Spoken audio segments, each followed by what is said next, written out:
pessoal, tudo bem? Chegando com mais um Boletim Celeste aqui no canal do Valuzeiro.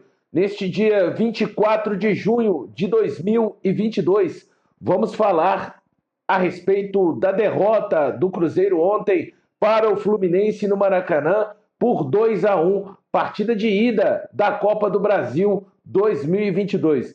Vou pedindo a você que ainda não é inscrito no canal do Valuzeiro para se inscrever e, é claro, após assistir o vídeo de hoje, deixe o seu like, deixe o seu curtir, caso tenha gostado aqui do conteúdo. Bom, então já vou começar falando a respeito da escalação, da forma que o Cruzeiro entrou na partida de ontem. Ontem, o Cruzeiro que foi escalado pelo técnico Paulo Pessolano com os seguintes atletas: Rafael Cabral, Zé Ivaldo, Oliveira e Eduardo Brock, o capitão. Bidu, William Oliveira, ao lado do William Oliveira, o Felipe Machado, Giovani Jesus, Canezin e lá na frente, Rodolfo e Edu. Este o Cruzeiro que entrou então contra o Fluminense. Bom, a partida começa e tão logo a bola, o Fluminense dá a saída, o Cruzeiro já sai marcando o Fluminense lá no alto, lá em cima. E antes dos primeiros 2 minutos, a gente já vê muita intensidade do Cruzeiro marcando e muita intensidade do Fluminense jogando, principalmente pelo lado direito defensivo do Cruzeiro, ali com o Caio Paulista, que foi colocado pelo menos na escalação como lateral esquerdo, mas o Caio Paulista é um jogador, é um atacante de lado de campo canhoto, então ele fez muitas dobras ali do lado esquerdo de ataque do Fluminense, juntamente com o John Arias. E com menos de 1 minuto de jogo, na verdade, né, o Germancano tem uma grande oportunidade. Eu acho que a bola iria para fora, mas o Bidu aparece ali próximo à linha do gol e consegue cortar essa bola. O Cruzeiro, ele inicia tentando fazer essa pressão, mas até o técnico Paulo Pessolano fala isso na coletiva, que o Cruzeiro iniciou como gostamos de jogar, ele usa esse termo, mas depois não conseguimos. Então, o Cruzeiro, eu enxergo ele defensivamente ontem dessa forma. Ele fez uma linha de 5 defensores sem a bola. Ali ficaram os 3 zagueiros, o Zé Ivaldo, o Oliveira e o Brock. O Bidu baixa do lado esquerdo também e o Giovani Jesus baixa do lado direito. E no meio fica o William Oliveira, mais centralizado, o Felipe Machado baixa do lado esquerdo e o Fernando Canezin baixa do lado direito. E fica na frente o Edu e o Rodolfo. Pelo menos foi assim que eu enxerguei o Cruzeiro sem a bola, enquanto ainda tinha 10 jogadores. Então, uma postura diferente do Cruzeiro, mas como disse o próprio técnico Paulo Pessolano, né? Tentamos nos comportar da maneira que gostamos, mas eu dizia isso tanto na live do Diário Celeste, quanto também nos boletins aqui do canal do Valuzeiro. Você tem a característica que você gosta de jogar, mas às vezes pela qualidade do adversário e pelo jogo do adversário, você não consegue se comportar da maneira que gostaria. E foi exatamente o que aconteceu com o Cruzeiro ontem. Bom, o Fluminense tem um gol anulado com o Germancano, muita gente achando que tinha condição, outros que não. O certo é que o gol foi anulado, aquele impedimento de difícil decisão. Enfim, até que aos 38 minutos da primeira etapa, e antes, só para fazer não deixar passar batido, né?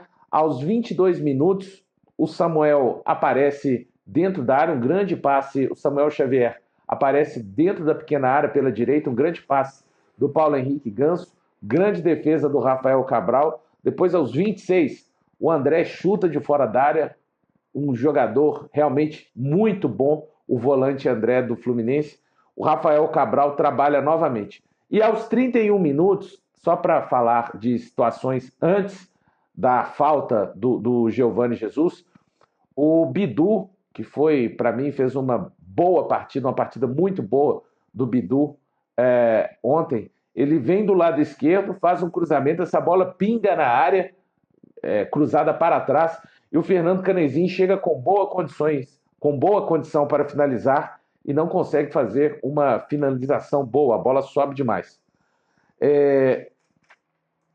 Então, acontece o lance, né, da falta do Giovani Jesus no Nonato. Bom jogador também o Nonato. Então, o lance é avaliado, né, pelo VAR, pelo árbitro da partida, que iria errar, né?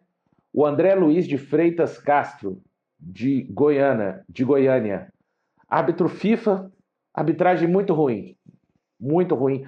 Aliás, ultimamente eu acho que ter o escudo FIFA, dos árbitros que têm o escudo FIFA, eu tenho esperado as piores arbitragens. As piores entre as péssimas. Então, todo árbitro... E esse não me decepcionou. Foi um árbitro... Achei que ele deixou de dar algumas faltas. No final da partida, eu tenho opinião que deixou de mostrar um cartão amarelo para o Nino, numa falta cometida em cima do Vitor Leque. Enfim, o lance da expulsão do Giovani Jesus, zero dúvidas para mim, expulsão justa.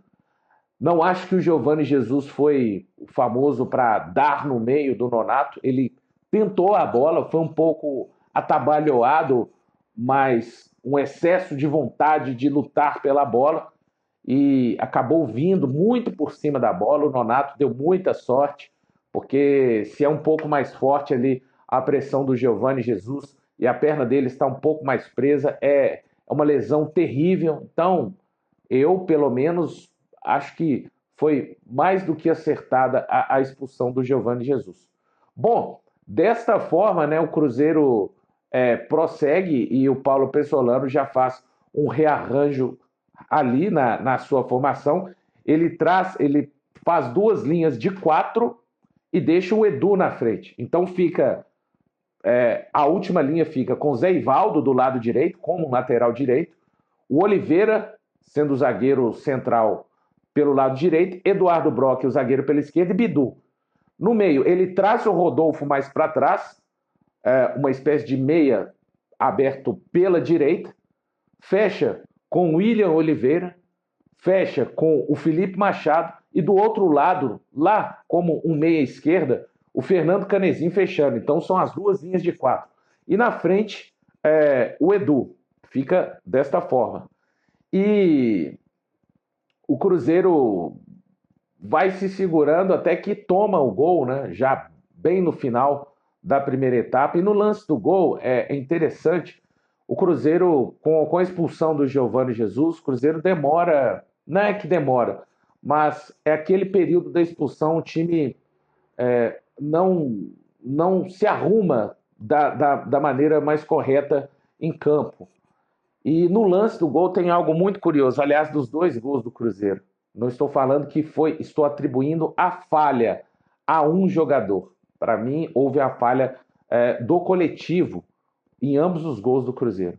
E em ambos os gols teve uma situação idêntica, e que eu reparei ontem. Eu trabalhei pela Show, fazendo as reportagens pela Rádio Show, e todo jogo que eu assisto o jogo 2 vezes, durante um período que eu estou trabalhando e depois quando eu chego em casa. E chegando em casa, com mais calma, né? Ali eu já não estou trabalhando, eu estou assistindo só para encontrar algum tipo de detalhe que eu possa comentar aqui com vocês. O Paulo Henrique Ganso, o curioso é que o Fluminense foi muito forte do lado esquerdo, mas o gol sai numa bola vinda do lado direito.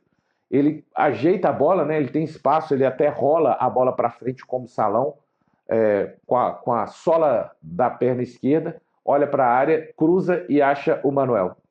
Quem vai fazer o combate no Paulo Henrique Ganso é o Oliveira. E a bola, ela vai ali próxima da região onde o Oliveira estaria. O Cruzeiro tem muita gente dentro da área até no lance. Tem o William Oliveira, tem o Zé Ivaldo, tem o Eduardo Brock, mas o Oliveira, ele foi um cara que ganhou muitas bolas de cabeça ontem. E coincidentemente, né, ele não estava lá. Ele foi fazer este combate no Paulo Henrique Ganso, fora da área. E quando a bola pingou dentro da área, o Manuel estava lá. Talvez, né, se estivesse lá o Oliveira, repito, não é a falha dele, é uma falha coletiva, né?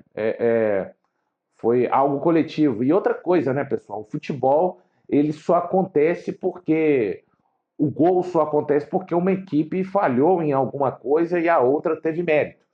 Qual que foi o mérito do Fluminense? A bola muito bem cruzada pelo Paulo Henrique Ganso, saindo da defensiva e achando o Manuel, que é ótimo cabeceador. Enfim.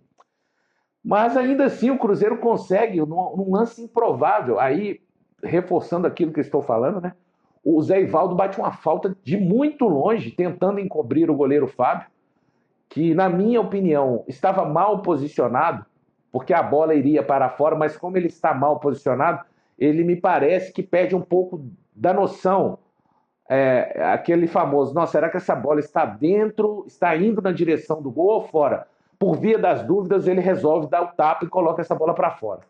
E no escanteio muito bem cobrado, o Machado coloca a bola na cabeça do Oliveira, que realmente dá uma cabeçada fortíssima, sem a menor chance. Para o goleiro Fábio, o Cruzeiro consegue, com um a menos, terminar o primeiro tempo empatado com o Fluminense. 1-1. Bom, vem o segundo tempo e o Cruzeiro já volta fazendo uma mexida. O Rodolfo acaba saindo para a entrada do Rômulo. E com isso, o que faz o Paulo Pessolano? Ele volta a estabelecer, porque o Cruzeiro termina fechando o primeiro tempo com duas linhas de 4 e o Edu na frente. Já expliquei, já falei aqui quem eram os componentes dessas linhas. Quando ele coloca o Rômulo no lugar do Rodolfo, ele volta a fechar o Cruzeiro sem a bola, com uma linha de 5, e aí essa linha de 5 fica com Rômulo, Zé Ivaldo, Oliveira, Brock e Bidu. Ele coloca à frente dessa linha o Oliveira, o Canezin e o Machado. E lá na frente o Edu.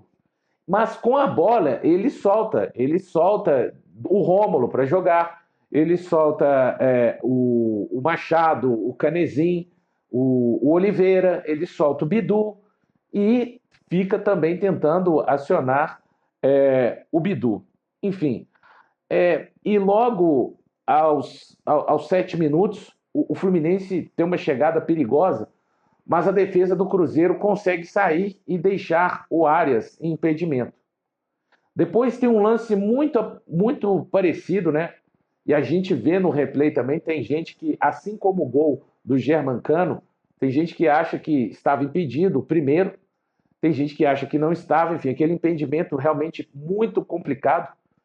Esse do segundo gol do Fluminense também foi, mas uma fração de segundo, o Oliveira, ele sai, mas talvez, né? Repito, gente, não estou execrando, não estou apontando a falha do Oliveira, tá?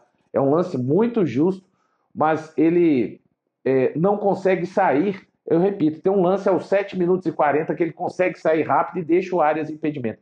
Talvez nesse outro lance, aquela fração de segundo que ele não conseguiu sair foi o suficiente para dar a condição para o Arias. O Arias vem do lado direito e, novamente, assim como no primeiro gol, o garoto Pedrão já estava em campo, né? O Paulo Pessolano fica com receio, o Zé Ivaldo tinha amarelo, faz uma falta no jogador do Fluminense, mais no Matheus Martins, mais um jogador jovem muito bom do Fluminense. Então acho que o Paulo Pessolano fica, acho não, com certeza ele ficou com receio sobre o que poderia acontecer com o Zé Ivaldo, tira o Zé Ivaldo do jogo e coloca o Pedrão. Então, e novamente, quem vai fazer o combate no lado esquerdo é o Oliveira. E novamente a bola é cruzada, ali o Germancano, né? Ele faz que vai em um ponto e vai em outro. E não entendo, tem muita gente que atribuiu a culpa, a responsabilidade ao garoto Pedrão, e entendo que foi um coletivo, uma falha, uma ausência coletiva, né? O Oliveira, por exemplo, não deveria estar lá dando combate no Arias que cruzou a bola do lado direito, ele deveria estar dentro da área. Porque se vocês assistirem um jogo completo, como eu assisti por 2 vezes, vocês vão ver que as bolas que o Oliveira estava dentro da área, ele rebateu. Ele rebateu, ele não perdeu nenhuma, enfim. O Arias consegue fazer um cruzamento muito bom e o Germancano consegue aparecer dentro da área para empurrar a bola para as redes. Bom, desta forma, então, depois do Fluminense, o Cruzeiro mexe novamente, né? Já falei, o Pedrão entrou no lugar do Zé Ivaldo, o Rômulo voltou do segundo tempo no lugar do Rodolfo. Mais adiante, o Canezinho saiu para a entrada do Rafael Santos. Aí o Paulo Pessolano acaba colocando até o Bidu, vai para o meio. O meio fica com o William Oliveira, Bidu, tentando puxar esses contra-ataques. E Felipe Machado, o Rafael Santos, entra ali fazendo a ala esquerda. Enfim, depois também vai embora o Felipe Machado, né, que não atuava como titular desde o dia 26 de março, naquela partida de volta do Campeonato Mineiro, em que o Cruzeiro venceu o Atlético por 2-1 das semifinais do Mineiro. Então o Adriano acaba entrando, né, no lugar ali do Felipe Machado, já bastante cansado. O técnico Paulo Pessolano promove essas mexidas, então, que falamos aqui, e o Vitor Leque, por último, acaba entrando no lugar do Bidu. O Vitor Leque que acaba fazendo ali também, entrando no lugar do Bidu, então o Cruzeiro termina com o Rômulo na ala direita, o Pedrão sendo zagueiro pela direita, o Oliveira centralizado, o Brock pela esquerda, o Rafael Santos na ala esquerda e se defende ali com o William Oliveira, o Vitor Leque exercendo essa função do lado direito, no meio campo, o Adriano e um Edu, coitado, exausto, que teve que correr demais. E ainda assim o Cruzeiro consegue lá aos 31 minutos da segunda etapa, o Rafael Santos consegue uma boa virada para o Vitor Leque, que não consegue dominar da forma mais adequada, ela bate na canela, seria talvez uma boa oportunidade do Cruzeiro entrar pela área do lado direito. E aos 44:20, grande oportunidade do Cruzeiro no segundo tempo, uma ótima bola enfiada pelo Adriano, o Edu, mesmo cansado, consegue fazer o domínio, gira, levanta a cabeça, dá a bola para o Vitor Leque, numa boa posição, numa boa condição, ele finaliza, mas ele finaliza para fora, finaliza por cima. Talvez pudesse ter tentado a batida rasteira, claro, né? Muito fácil para eu falar aqui, comentando de frente para o celular, que ele poderia ter feito melhor. Mas ele chuta e o Cruzeiro tem uma grande oportunidade, poderia ficar empatado. Bom, pessoal, vídeo de análise é mais longo, é assim mesmo. Eu penso que o Cruzeiro fez o que poderia ter sido feito, especialmente com um jogador a menos. Vi muita gente falando que o Paulo Pessolano errou e errou feio. Bom, ele na própria coletiva, ele fala, quando perguntado pelo repórter Emerson Pansieri, da Rádio Itatiaia, sobre as escolhas, por exemplo, do Felipe Machado e do Rodolfo. O Machado, claramente, um jogador que tem um passe mais refinado, digamos assim, do que o Adriano, consegue dar um passe mais longo.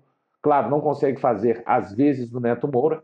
E sobre o Rodolfo, ele fala que a gente precisava, né? O Paulo Pessolano dando a coletiva, de jogadores que corressem muito. O Rafa Silva não tem condições de jogar partidas seguidas. Basta olhar o que aconteceu na temporada até aqui. Ele joga, por exemplo, contra o Sampaio Corrêa e na próxima partida contra o Criciúma, ele fica de fora. Depois ele volta como titular na partida contra o Operário. Então, é um jogador que tem mesclado. Contra o Vasco, ele acaba começando no banco. E eu acho que muito mais por uma questão física do que por uma questão de escolha do técnico Paulo Pessolano. Ele coloca o Rodolfo pelo fato do Rodolfo, na minha opinião, é claro, né, pessoal?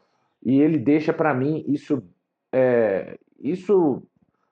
assim, de uma forma quase que perceptível, né? Para mim fica notável assim, fica um pouco de uma mensagem subliminar quando ele fala a respeito disso na coletiva. Então, que ele coloca um time saudável. O Cruzeiro, na minha opinião, sofreu mais com 11 jogadores do que com 10. No segundo tempo, realmente teve a bola do André, tem o gol do Germancano, tem o chute do André que pega na trave, mas assim, o Cruzeiro se ajeitou melhor na partida.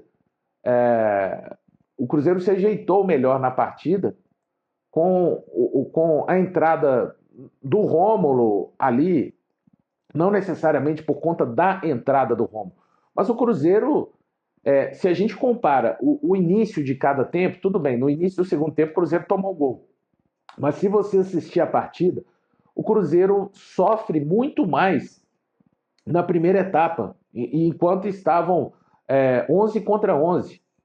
Então, pelo menos é a minha opinião, pessoal. Acho que o Cruzeiro, claro, o Fluminense ficou com a bola a maior parte do tempo, posse, etc. Absolutamente normal. Mas situações de fazer realmente o Cruzeiro sofrer, de ir situações claras de gol, o Fluminense, repito, jogando 10 contra 10 na linha, teve muito mais no primeiro tempo, na minha opinião. Ficou muito com a bola, mas o setor de marcação como um todo do Cruzeiro funcionou bem. Então é isso. O Paulo Pessolano falou ainda a respeito da diferença. Eu acho que a diferença do Fluminense para o Cruzeiro é maior do que 2-1, é bem maior, na verdade, do que 2-1. O Cruzeiro volta vivo, fica vivo para a partida da volta no dia 12 de julho. Não vai ter o Giovani Jesus. Aliás, o Giovani Jesus que usou as redes sociais para se desculpar. Vi muita gente falando a respeito, devia ter colocado o Daniel, falando a respeito do zagueiro Pedrão, querendo colocar alguma falha também no Rafael Cabral. As pessoas têm direito, né? Assim como eu faço a análise da forma que eu vi a partida, essas pessoas têm o direito de falar o que quiserem. Agora, eu só acho muito perigoso quando você afirma que o técnico Paulo Pessolano errou, porque eu não estou vendo o dia a dia, eu não estou vendo os treinamentos. O Emerson Pansieri, citando o grande Emerson Pansieri aqui mais uma vez, até pergunta também na coletiva do Paulo Pessolano, essa questão do dia a dia, do aproveitamento de alguns atletas. E o Paulo Pessolano elogia o Vitor Leque, que é um jogador que não jogava desde o dia 12 de abril, quando foi titular naquela oportunidade contra o Brusque, e ele é substituído e é bastante vaiado. O Paulo Pessolano elogia o fato do jogador. Então, assim, eu não tenho condições de falar que o Paulo Pessolano deveria ter colocado o Daniel. O Daniel é um jovem, o próprio Paulo Pessolano já falou, não deve ter a responsabilidade de, se tivesse colocado o Daniel, teria sido diferente, ele teria feito a diferença. Você tem tanta certeza sobre isso? O Daniel foi titular na final contra o Mineiro, o Daniel foi titular na final do Campeonato Mineiro contra o Atlético Mineiro. Então, o Daniel participou, entrou naquela partida de estreia do Cruzeiro contra o Bahia, onde o Cruzeiro foi derrotado por 2-0. Então, não é justo, eu acho, né, colocar nas costas do Daniel toda a responsabilidade de melhoria e de mudar um jogo qualquer, principalmente um jogo com um tamanho desproporcional. E aí, quando eu falo tamanho, não estou falando de instituições, estou falando de times. É desproporcional a diferença do Fluminense para o Cruzeiro. E eu acho que o Cruzeiro, os atletas, o Paulo Pessolano tem um grande mérito. O Cruzeiro a gente poderia estar falando hoje aqui de um 2-2, gente. Essa que é a verdade. O Vitor Leque teve a bola, finalizou da melhor maneira que poderia, e a gente ia falar de um 2-2 com um a menos contra o Fluminense. Né? Então, é isso. Eu acho que você pode questionar, você pode não gostar das escolhas do Paulo Pessolano, mas uma coisa eu tenho certeza. O Paulo faz as escolhas pensando o que é melhor para a equipe, o que é melhor para cada jogo, e também baseado naquilo que os atletas mostram no dia a dia dos treinamentos. É isso, o Boletim Celeste vai ficando por aqui. Eu volto amanhã no canal do Valuzeiro. Tá falado? Vem comigo, tô contigo. Um abraço e até a próxima.